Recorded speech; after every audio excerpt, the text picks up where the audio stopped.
All right, we're back with more Pittsburgh CW. It is the Ireland Contracting Nightly Sports Call. We're here 7 nights a week. Bob and Ron, let's go out to Bert in Rochester. What's up, Bert?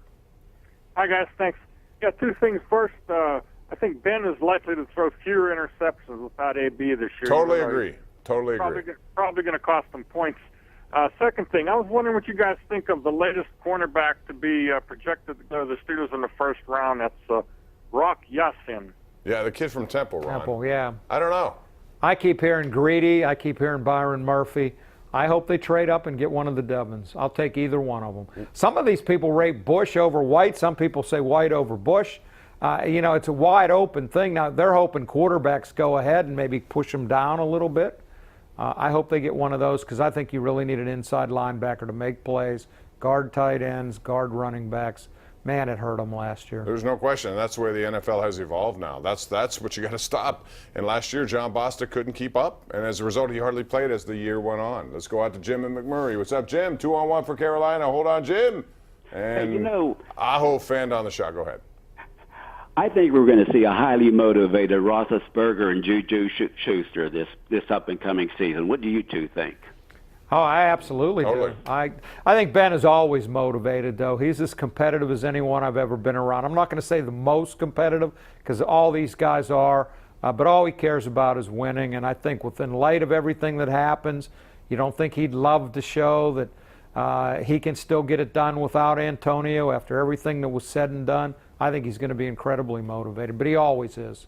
I do too. I still find it interesting they brought in 6 running backs to be interviewed during this process. And I know that they have 10 picks. Don't underestimate them trading down to try to take advantage of what is considered to be a pretty good second and third round of this draft round. They already have 2/3.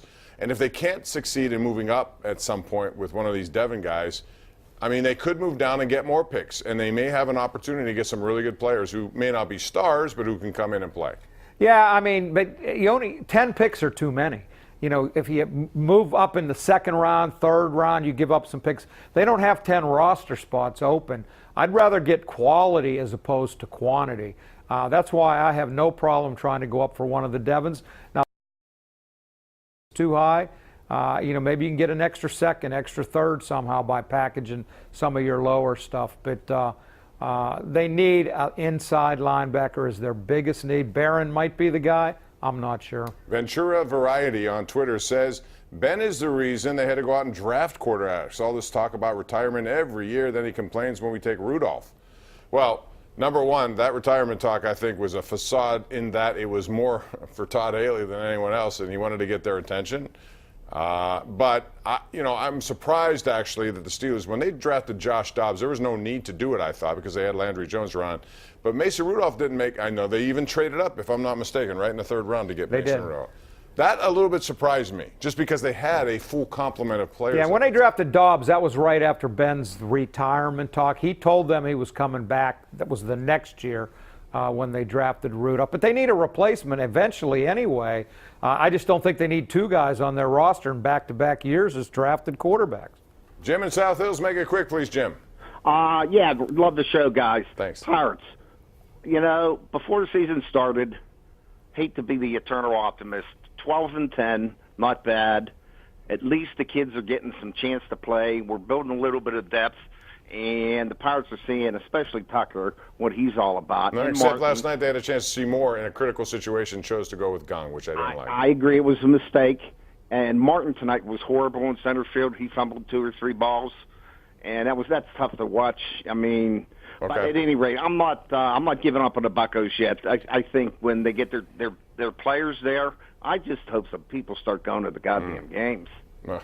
Did you have to swear? Ron, what's your take on that?